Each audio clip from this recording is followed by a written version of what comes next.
This is B. Dawson here with Be Positive Media, and I am blessed to be sharing time and space with Dr. Umar Johnson, who just blessed Columbus, Georgia with his time, and thank you for being here. Thank you, love. All right, now he is the Prince of Pan-Africanism, and he's an educator, psychologist, multiple degrees and things of that nature. But one thing that I love about this brother is his love for education for our children. So I'm just going to ask you one quick question before you breeze out of here. Is that I'm a homeschooler.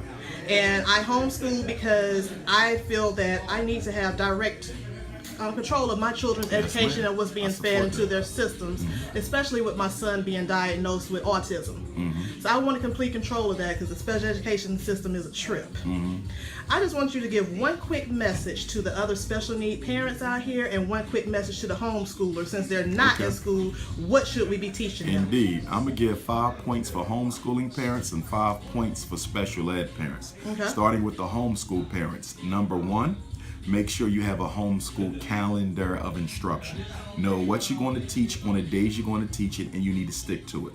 One of the biggest challenges I see with the homeschooling parents is they do not have calendars. They kind of go from day to day teaching, but you never really achieve the curriculum that you laid out because you're not mapping out the lessons for each day at a time. So you have to know what you're going to do and when you're going to do it. Otherwise, a whole month will go by and you realize your child didn't learn much because you didn't stick to the calendar. So you should buy a calendar, hang it up, take your curriculum and break it down by days. Okay, and then after you break it down by days, you break it down by lessons. So that's number 1.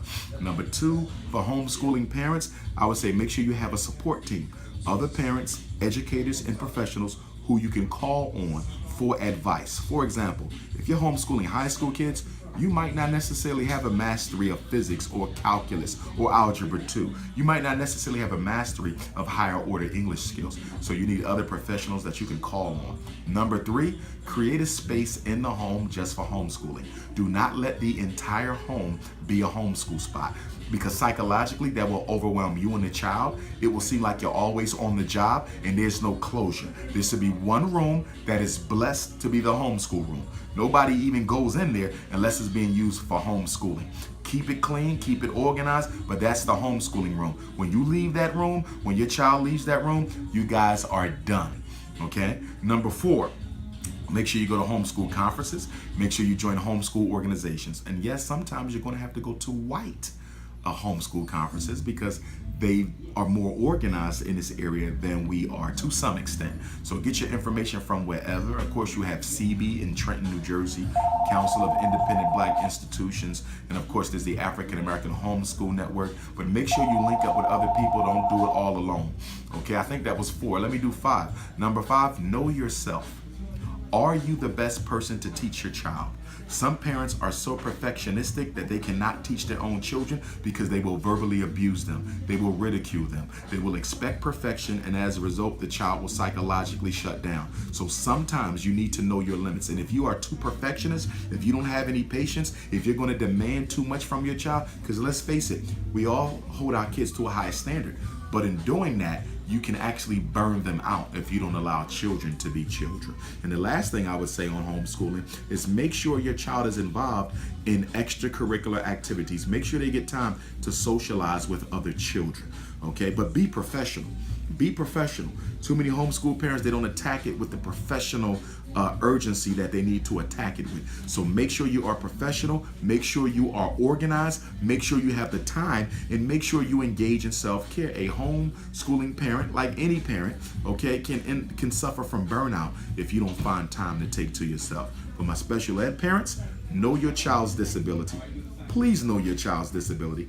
I speak with so many special ed parents who don't even know what the child disability is. My child is in special ed. For what? Is it autism? Is it speech and language? Is it hearing impairment? Is it a learning disability? Is it emotional disturbance? Is it ADHD? How is your child in special ed and you don't even know the disability? That's number 1. Number 2, do not sign the IEP until you take it home and review it.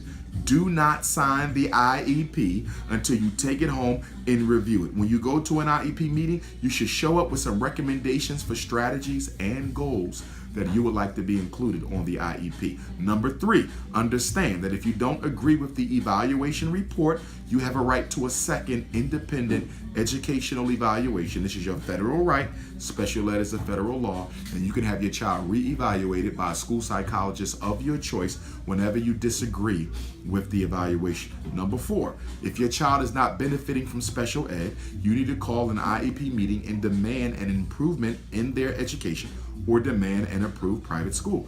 Federal law says that if a child is not being properly educated by the school district, the parents can force the school district to pay for a private school. That's right. Every special ed child has a right to a free and appropriate public education. If the education is not appropriate, the school has to pay for an appropriate education. And the last thing that I would say, work with your child outside of school. Work with your child outside of school, help them get up to grade level, and understand that special ed is not to be for the rest of your child's academic career. When you feel your child is ready to exit special ed, you should exit them from special ed. And not only that, if you feel your child was misdiagnosed, you should get them reevaluated to see if they ever should have been in special ed. And if you do find out that your child should have never been in special ed, or if you find out that they should have been in special ed but never were, you're now entitled to what's known as compensatory education. The school district has to pay you money for all the years your child was in special ed or shouldn't have been, or the school has to pay you money for all the years your child was should have been in special ed and never was. So let's say your kid is in the 8th grade. You've been asking for a speech evaluation for years. They never gave it to you. In 8th grade, you find out the child does have a speech and language impairment, and you first made your request when your son or daughter was in 1st grade. Now they're in 8th grade, guess what? The school owes you 7 years of compensatory education money for speech. The money don't go to you. The money goes to the companies that you're going to contract with to provide your child with speech therapy for all the years that they never got it. Compensatory ed is never over till it's over. And keep in mind, federal statute of limitations on special ed lawsuits is 2 years. 2 years. So when you do have an issue involving your child, make sure you appeal or apply for due process before the 2-year window expires. And of course, if you ever need to reach me, I host a free Black Parent teleconference every Tuesday morning, 6 a.m. until 8 a.m. And you can reach me at drumarjohnson.com to get more information about that. Thank you, and I so appreciate your time, because this is what Be Positive Media is all about. We don't just talk about the things, we give you the tools that you need for your own personal definition of success and peace. So you have given us some great nuggets for our parents. So we thank you so much for your time, and we look forward to continuing this conversation later by phone. Yes, ma'am. This is Dr. Umar Johnson, and this is B. Dawson. I'm in Columbus, Georgia, and he just blessed us. Thank you. Peace. One love.